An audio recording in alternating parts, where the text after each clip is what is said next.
नया दौर क्या था कि बाबा साहब ने कहा कि हमारा ये संविधान ये हिंदुस्तान के हर नागरिक को एक वोट की बराबरी देता है। हर आदमी के लिए, हर नागरिक के लिए एक वोट, अमीर से अमीर आदमी को भी एक और गरीब से गरीब हिंदुस्तानी को भी एक वोट। लेकिन इस वोट की बराबरी के बाहर जो समाज है उस समाज में गैर बराबरी जबरदस्त रूप से आज भी, सदियों से गैर बराबरी थी और आज भी है। और अगर अर्थव्यवस्था की बात करें वहां तो चरम गैर बराबरी है। इसलिए बाबा साहब की सोच थी कि हिंदुस्तान के नागरिक इस संविधान को लेकर के आगे बढ़े। ये जो राजनीतिक बराबरी है, ये जो चुनाव में एक वोट का हथियार है, वोट की एक ताकत है, इसका इस्तेमाल करके समाज में और अर्थव्यवस्था में सामाजिक और आर्थिक गैर बराबरी को खत्म करने की दिशा में मुल्क आगे बढ़े। आज स्थिति क्या है हम सब लोग जान रहे हैं।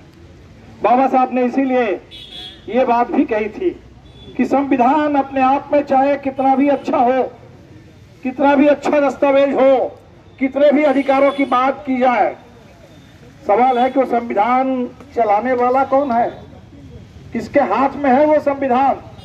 अगर गलत हाथ में वो संविधान जाएगा तो उस संविधान उसकी ऐसी तैसी करके रख देंगे लोग। और पिछले 10 साल से हिंदुस्तान में हम यही देख रहे हैं, जो गैर बराबरी आर्थिक है वो बढ़ते बढ़ते आज कहां चली गई।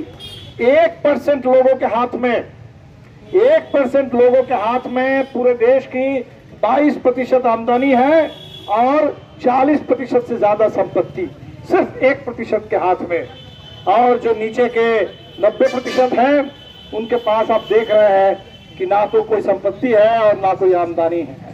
हम कहते हैं कि दुनिया के 5वीं सबसे बड़ी अर्थव्यवस्था है, लेकिन अगर इस देश के प्रति व्यक्ति आय उस पर अगर हम नजर डालेंगे तो हिंदुस्तान सबसे पिछले निचले पायदान पर है, दुनिया के 100 देशों से भी पीछे हम लोग हैं। आप सामाजिक गैर बराबरी देख लीजिए। कल ही हमने सुना बगल के उत्तर प्रदेश में भाजपा की कोई नेता वो किसी सभा में कह रही थी कि बाबा साहब के संविधान ने आरक्षण दिया है, ऐसा अधिकार दिया है और उसमें समाज में ऐसा हो गया है कि पैर के नीचे जिनको रहना था आज वो सर के ऊपर चढ़ बैठे हैं। और तत्काल पार्टी से उनको अभी चुनाव का समय है तो पार्टी ने कहा कि इनका निजी विचार है, ये मोदी जी के मन की बात नहीं है, लेकिन क्या है हम सब लोग जानते हैं। तो उनको अभी पार्टी से तत्काल थोड़ी बहुत के लिए निलंबित किया गया। मध्य प्रदेश में चुनाव हो रहा था। चुनाव से पहले हमने देखा भाजपा के किसी नौजवान सिरफिरे नेता को एक आदिवासी मजदूर के चेहरे पर पेशाब करते हुए। आज समाज में कहां बराबरी है और कहां गैर बराबरी है आप देख सकते हैं। जो बची हुई एक बराबरी थी चुनाव की कि एक वोट चुनाव में, आज चुनाव की भी क्या स्थिति बन गई है।